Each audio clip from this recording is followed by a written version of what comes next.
একটু পরে শুনতে পাবেন স্থানীয় বাংলা সংবাদ। আসসালামু আলাইকুম। বাংলাদেশ বেতার, রাজশাহী। স্থানীয় সংবাদ পড়ছি নূরজাহান বন্যা। সিরাজগঞ্জে আনসার ও গ্রাম প্রতিরক্ষা বাহিনীর জেলা সমাবেশ 2025 অনুষ্ঠিত হয়েছে।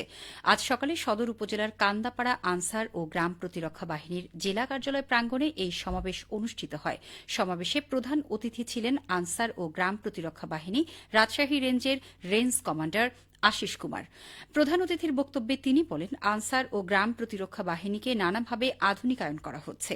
সদস্যদের জীবনমান উন্নয়নে নানা পরিকল্পনা গ্রহণ করা হচ্ছে। সুতরাং অর্পিত দায়িত্ব পালন ও শৃঙ্খলা রক্ষায় আরও দায়িত্ববান হতে হবে প্রতিটি সদস্যকেই। আনসার ও গ্রাম প্রতিরক্ষা বাহিনী সিরাজগঞ্জ জেলা কমান্ড্যান্ট চন্দন দেবনাথের সভাপতিত্বে সমাবেশে আরও উপস্থিত ছিলেন পুলিশ সুপার মোহাম্মদ ফারুক হোসেন, স্থানীয় সরকার বিভাগের উপপরিচালক মোহাম্মদ কামরুল ইসলাম ও civil surgeon doctor Nurul Amin. অনুষ্ঠানে দক্ষতার ভিত্তিতে গ্রাম ও ইউনিয়ন দলনেতা ও নেত্রীদের বাইসাইকেল, সেলাই মেশিন সহ বিভিন্ন পুরস্কার প্রদান করা হয়। বাংলাদেশ ইসলামী ছাত্র শিবিরের প্রতিষ্ঠা বার্ষিকী উপলক্ষে নওগাঁ সরকারি কলেজে দুদিনব্যাপী প্রকাশনা উৎসব শুরু হয়েছে। আজ সকালে কলেজ মাঠে আয়োজিত উৎসবের উদ্বোধনী অনুষ্ঠানে প্রধান অতিথি ছিলেন জেলা ছাত্র শিবিরের সভাপতি সরওয়ার হোসেন।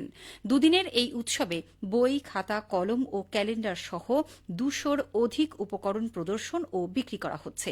এছাড়া বই পড়ার জন্য পৃথক রিডিং কর্নার স্থাপন করা হয়েছে। উদ্বোধনী অনুষ্ঠানে জেলা ছাত্র শিবিরের সেক্রেটারি আব্দুর রাকিব, অফিস সম্পাদক আজফারুল হক, নওগাঁ সরকারি কলেজ শাখা শিবিরের সভাপতি ডিএম নওফেল ও অন্যান্যগণ উপস্থিত ছিলেন। নাটোরের বড়াই গ্রামে দাঁড়িয়ে থাকা ট্রাকের পিছনে পিকআপ ও অপর এক ট্রাকের ত্রিমুখী সংঘর্ষে চালক নিহত হয়েছেন।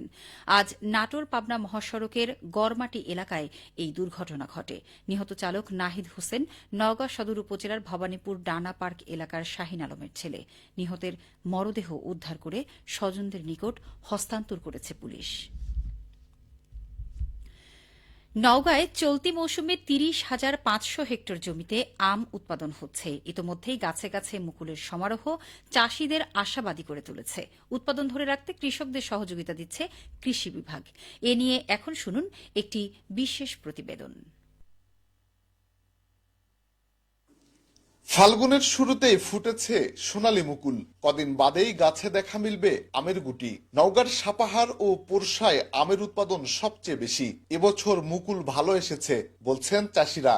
আম আসতে ধরে নেন 10 থেকে 12 দিনের ভিতরে আম চলে আসবে, বা 15 দিন গেল। এই 15 দিনের ভিতরে ছোট ছোট একটা করে শস্যের দানার মতন দানা দেখা যাবে, বাকি ফুলটি ঝরে পড়ে যাবে। আমরুপালি, বাড়িফল, হিমসাগর, ব্যানানা, কাটিমন, গৌরমতি এই আমগুলো আমরা বাণিজ্যিক ভাবে উৎপাদন করে থাকি। এখন পর্যন্ত যে মুকুলটা আছে এটা গত বছরের থেকে অনেক ভালো মুকুল দেখতেছি এবার। আর 20-25 দিন ওয়েদারটা যদি এরকম থাকে নরমালি, তাহলে আশা করা যায় প্রচুর আমের ফলন হবে। আবহাওয়া অনুকূলে থাকায় চলতি বছর মুকুলে রোগবালাই কম। ফলন ধরে রাখতে চাষিদের নানামুখী সহযোগিতা দিচ্ছে কৃষি বিভাগ, বলছিলেন জেলা কৃষি সম্প্রসারণ অধিদপ্তরের উপপরিচালক কৃষিবিদ আবুল কালাম আজাদ। ইতিমধ্যেই 80% বাগানে মুকুল এসেছে এবং কৃষি সম্প্রসারণ অধিদপ্তরের মাঠ পর্যায়ের কর্মকর্তাবিন্দু মুকুল সংরক্ষণ, ম্যানেজমেন্ট, সুষম সার ব্যবহার এবং আম উৎপাদনের উত্তম কৃষিচর্চা বিষয়ে কৃষকদের প্রয়োজনীয় পরামর্শ দিয়ে আসছে। এদিকে মাত্র 1 বছরের ব্যবধানে নওগাঁ জেলায় 200 হেক্টর জমিতে বেড়েছে আমের বাগান। এবছর জেলায় প্রায় 3,000 কোটি টাকার আম উৎপাদন হবে বললেন উপপরিচালক আবুল কালাম আজাদ। অনুকূল আবহাওয়া বিরাজমান থাকায় এবছর আম থেকে একটা বাম্পার ফলন পাবো। আমরা আশা করছি এবছর যে আম উৎপাদন হবে তার প্রায় বাজার মূল্য 3,000 কোটি টাকা ছাড়িয়ে যাবে। চলতি বছর নওগাঁ জেলায় প্রায় 4.5 লাখ মেট্রিক টন আম উৎপাদনের আশা করা হচ্ছে। শফিক ছোটন, নওগাঁ জেলা সংবাদদাতা, বাংলাদেশ বেতার, রাজশাহী। রাজশাহী বিভাগীয় মহিলা ক্রীড়া কমপ্লেক্স মাঠে 3 দিনব্যাপী বিভাগীয় পর্যায়ে প্রাথমিক বিদ্যালয় গোল্ড কাপ ফুটবল টুর্নামেন্ট শুরু হয়েছে। নতুন বাংলাদেশ গড়ার লক্ষ্যে এসো দেশ বদলাই, পৃথিবী বদলাই প্রতিপাদ্যে তারুণ্যের উৎসব উদযাপন উপলক্ষে রাজশাহী বিভাগীয় প্রাথমিক শিক্ষা দপ্তর এই টুর্নামেন্ট আয়োজন করে। আজ সকালে প্রধান অতিথি হিসেবে টুর্নামেন্ট উদ্বোধন করেন অতিরিক্ত বিভাগীয় কমিশনার তরফদার মোহাম্মদ আক্তার জামিল। প্রধান অতিথির বক্তব্যে তিনি বলেন, শিশুদের শারীরিক ও মানসিক বিকাশে খেলাধুলা অপরিহার্য। এই টুর্নামেন্টের মাধ্যমে সত্যিকারের খেলোয়াড়রা উঠে আসুক। ক্রীড়াঙ্গনে এখন যেসব মেয়েরা রয়েছে সকলেই প্রাথমিক বিদ্যালয় থেকে উঠে এসেছে। এই ছোট ছোট ফুলের মতো খেলোয়াড়রা আগামী দিনের ভবিষ্যৎ। রাজশাহী প্রাথমিক শিক্ষার বিভাগীয় উপপরিচালক মোহাম্মদ সানাউল্লাহ এর সভাপতিত্বে অনুষ্ঠানে উপস্থিত ছিলেন যুব উন্নয়ন অধিদপ্তরের উপপরিচালক এটিএম গোলাম মাহবুব ও জেলা ক্রীড়া অফিসার গৌতম কুমার সরকার।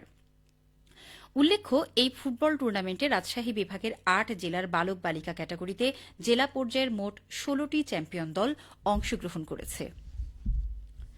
সবশেষে আবহাওয়া। আজ দুপুর ২টায় রাজশাহীতে তাপমাত্রা ছিল ২৯.২ ডিগ্রি সেলসিয়াস। এ সময় বাতাসে আপেক্ষিক আর্দ্রতার পরিমাণ ছিল ৫১%।